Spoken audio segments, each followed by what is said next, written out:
Alright, welcome back. We are now on path to use the gift of our godhead. Wait, the god's head specifically, or is that like a word I don't know? I mean, that's what it says. If you look at it, I know, but what's a godhead? Like, is it like the god's head, or...? Well, that's what he said. This isn't actually a call it that, doesn't it? Oh no, the gift of the godhead, one word, will grant you strength. Or is it like the head of the gods? I don't know. So this is kind of a cool sequence here, too. So it's basically... I have so many echoes I'm gonna lose.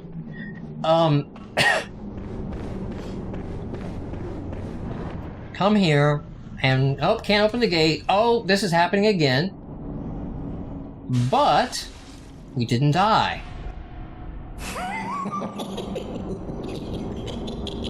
And then there's Patches laughing at us. Oh, Amidala, have mercy on the poor bastard.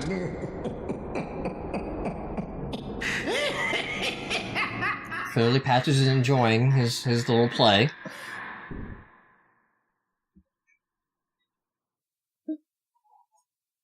And he gave us a name. He gave us Amygala. Mm-hmm. Amygala. Which is also the name of the portion of the brain that controls, like, fear and those type of responses. Oh.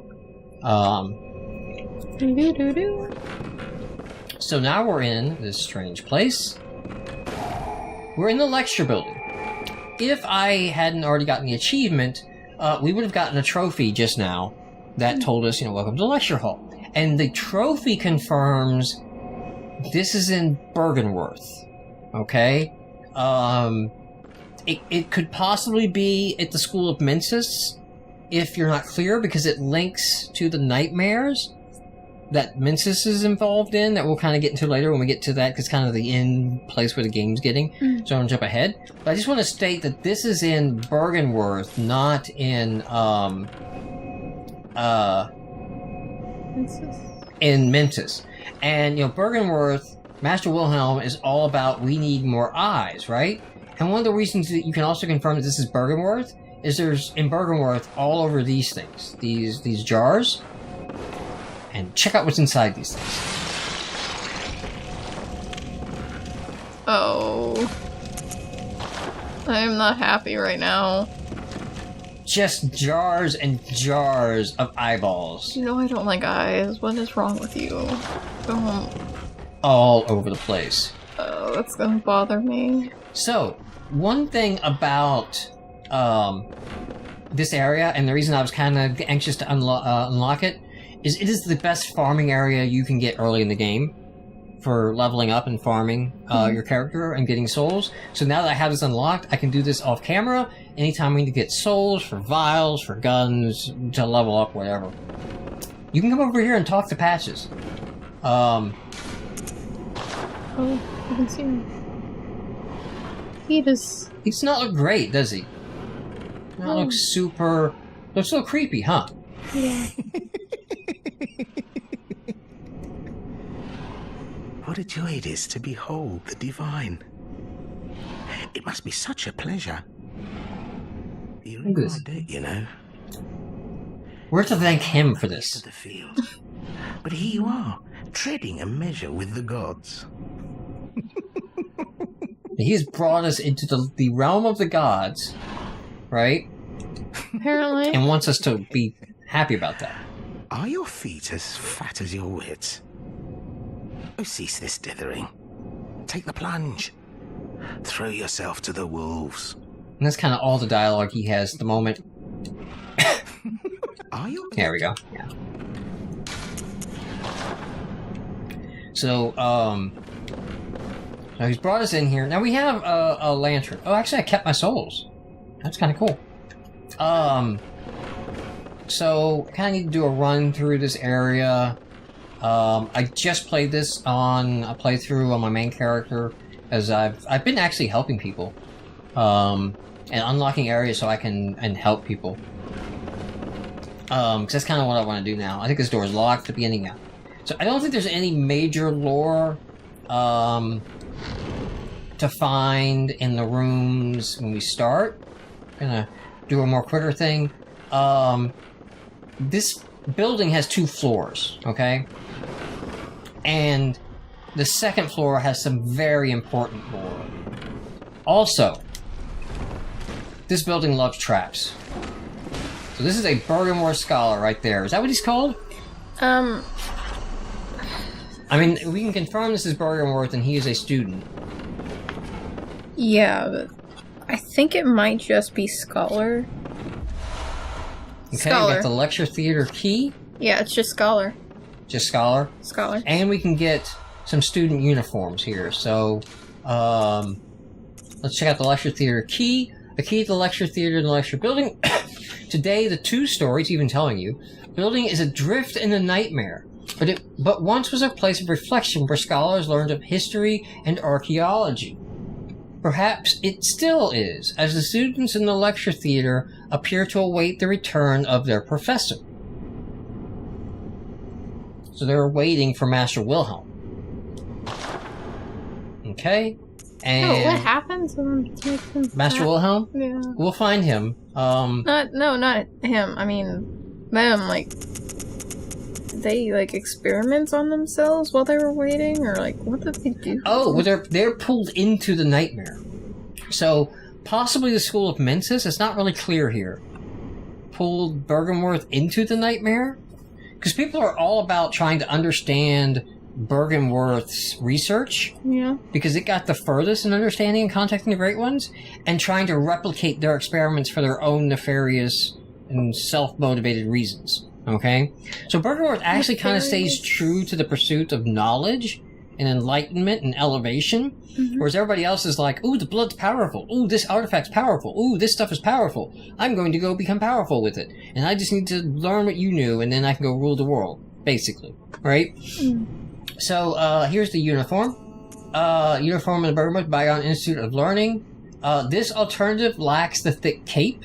There'll be another one we'll find later. So, yeah. The rest of this is the same. The Healing Church had its roots in Bergenworth, and naturally borrows heavily from its uniform design. So, the Healing Church, the School of Mensis, like all of these places, everything originates from Bergenworth, and the learning institutes and study, they like Bergenworth's uniform design and kind of incorporate that into their own styles. The focus not on knowledge or thought, but on pure pretension, would surely bring Master Wilhelm to despair if he only knew. So that not only tells us that, like, everybody stopped pursuing it wasn't about the pursuit of knowledge. It was about self-gain. Also, whatever state Master Wilhelm's at the moment, doesn't really realize yet that what's going on. He's not aware of the state of the world. Okay. Oh. There's a dude up there, ready to jump, and I think he will only jump... No, okay. Some of them will only jump after you grab the items. Madman's Knowledge. Madman's Knowledge, sweet. I really want to hit 40 Insight. And I was worried I might have to grind for it, but it looks like this is going to help a lot. Okay, if there's anything else in here, I'm not missing any notes on the floor. Let's hit 40. What's that? Crazy things started happening. Yeah, 40 is a good marker in the game. So this is the door eventually I want to open. Open door to the outside. Once you open that, you leave this whole area. So I don't want to open that until we've run through the whole area. Don't think there's a note in here to read on any of these. A lot of these desks sometimes have notes. There we go. Okay. The chests, though, are full of valuable lore. Red jelly. Jelly. Which is going to be a... excuse me. We've looked at this already. Material used in the Holy Chalice ritual. Stillborn infants of a creature of unknown origin. The type found in some corners. We've read this before? Yes. Oh. This is oh, the yeah, we second had one a we have. jelly. Okay. Well, I guess, found in the old labyrinth. The key here is that we're picking it up in Bergenworth. This is my fear of the lore play, is that some of our sessions and recording go too long between recording, and I'd start repeating everything. I should have known though, because I had one already. Yeah. I didn't think about it until I was like, hey, this is the second one we've gotten, so Dad's been good. And also, like, a stillborn infant is kind of the thing that you're like, oh, I remember that. An infant jelly. Okay. Oh, like... So, I told you this area was the area to level up in, right? Yes. What you need is a nice weapon that has some good... I don't want that attack. I'm trying to, like... Okay, that's a charge. Okay, so in this mode, 1 is my swing, and 2 is a stab. Okay. Why do I need to know that? Seems that class is in session. Oh. So, then you fall back, and you take them strategically at the choke point here, and try not to die.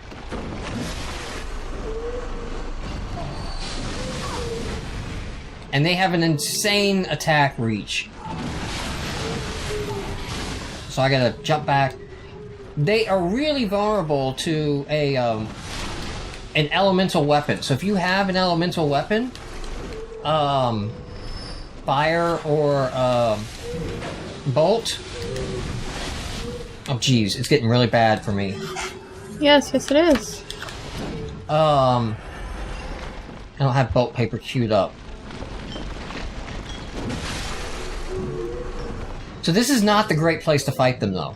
So like when you're here to power level, I'll show you where you want to actually take them on and give yourself a better shot at not getting into this situation. This is still manageable. You just gotta like be careful of those grabby arms. And they do have an attack where they will grab you and hold you on the ground and just like suck your face. Which is something that actually happened in college, so it's legit.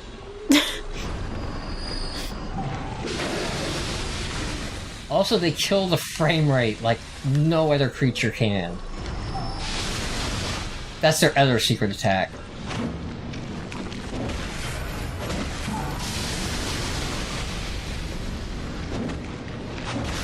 Alright. Unfortunately, they don't drop blood vials, they drop quicksilver bullets. So good for bullets, bad for blood vials. Okay, there are always a few that don't get up immediately. So be prepared when you go back in after clearing them. Okay, we got 3 over there, it looks like. Didn't move. Sometimes there's one in a chair over here that doesn't move either. Approach them with caution, because like I said, they have an attack. If you're in front of them, they have an attack that can knock you on the ground. I'm trying to avoid that. That's what all that running around was about. I didn't know if he was going to do that attack.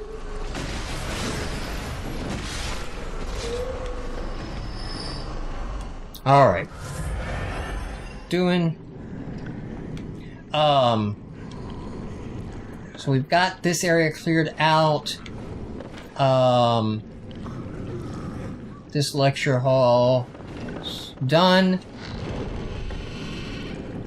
This door here, I'm not going to open it just yet. So this is the door that was locked in the beginning. Okay? There's patches. There's where I came in. This door in the beginning is once you've got this area unlocked, you come in this way, and they will all stay sitting when you enter from this door until you hit one. So you just kind of like hit them a couple times on the chairs, right? And then they all start coming. And then when you fall back here, if you keep them up on the stairs, it's much less likely you get hit down here. Like their arms stay above you. So if you have a nice overhead attack like that, you can kind of kill them as they hit the stairs and take them out much safer. You can see I almost doubled my blood echoes. And when you get the items in the game that... I don't think there's anything back here. Nope. when you get the items in the game that increase the amount of blood echoes you get, this area becomes just amazing for getting echoes. Augur of Erebus. So this is a castable artifact. There it is. Remnant of the Eldritch Truth encountered at Bergenworth. Using phantasms, the invertebrates known to be the augurs of the Great Ones.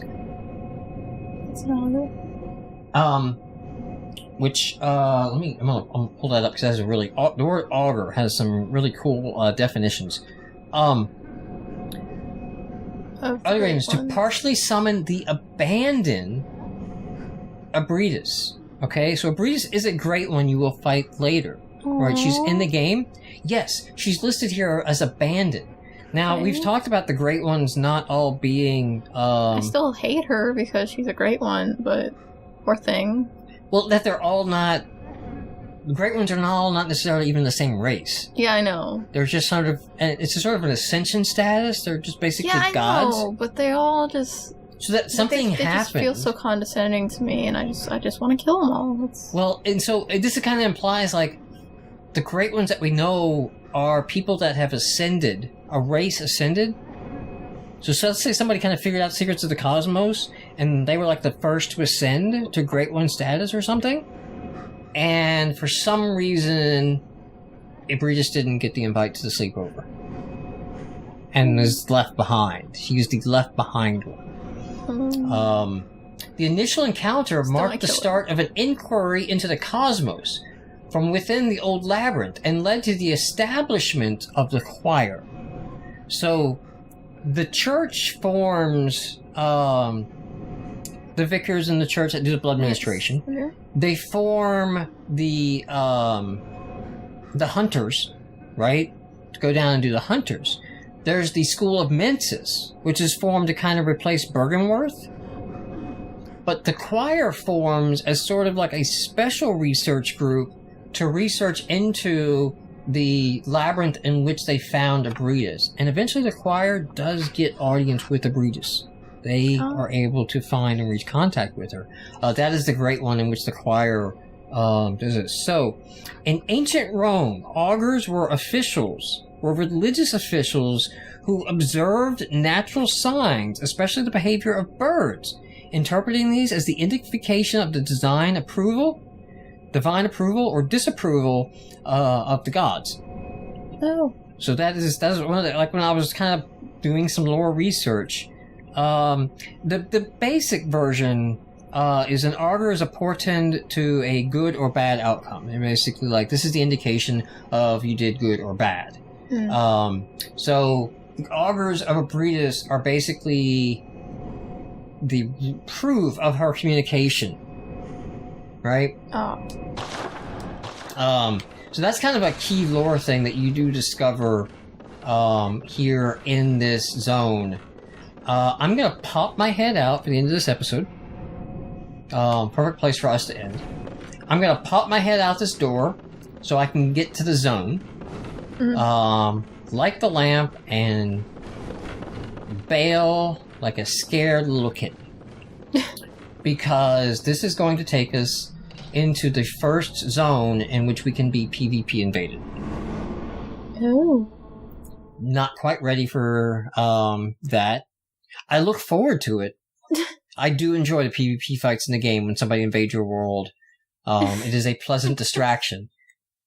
I mean, there is no better prey than the human. No better hunt can be offered. Let's light the candle. I mean, you know what? I'm gonna poke my head out, because I know right out this door here, in the Nightmare Frontier. Little bonus, buddy. Get Bloodstone Shard. That building, the bell. Okay, the bell woman rings a sinister bell. That is inviting people to your world. When you see that sign, then the call has gone out to be invaded. At the risk of getting invaded, let me just show you this here. This area, by the way, we're in the Nightmare, right? Just a Nightmare Frontier. Yes. Like, you don't see things, kind of, but there is things in the distance. There are places in the distance. You see that? Yes. That will be key. I'll make mentions of that stuff later. That over there is Amygdala's boss fight area. So Patches has hooked us up, basically to go find and potentially die to Amygdala. And I'm gonna bail before you see the sign that says adversary so-and-so has entered your world, because that's the next message you get, and then somebody's in your world now. It's kind of like an NPC hunter, except just without the N. Just PC hunter. But, yeah, I'm gonna spend a few echoes here. If anybody has been curious about how I've been spending it, I've been putting points into vitality and endurance here. I'm gonna go ahead and I'm gonna throw a point and a point like that, I think. I'm gonna start getting blood tins to catch up, and I start on moving skill. Kinda happy with our blood. You're pretty close to another level if you pop the cold blood, maybe. You know what? I need 10,000 for the next level. Farewell, good hunter. Let me just get distance from you and go ahead and... thick cold blood should give me 2,000 at least. Nope. Not quite. I don't need much more, though. Cool. Getting a level out of it. Very well. Wow. Okay. Fine. 500 more. I wish they would improve this so that you could do this from within the, menu. Welcome. You know, like I just told you. Like, you've got a couple, do you want to use them? It doesn't have to tell you what they're worth if they want to keep that secret, but, I'm gonna... You know what? I'll go ahead and do the safe thing. We'll get a point in vitality. I should keep pushing that to 25. It's just that, you know, that doesn't offer any damage. All about the hits. Alright. So, that's been another episode of our lore play. And so, thank you everyone for watching. And Jenny is signing out.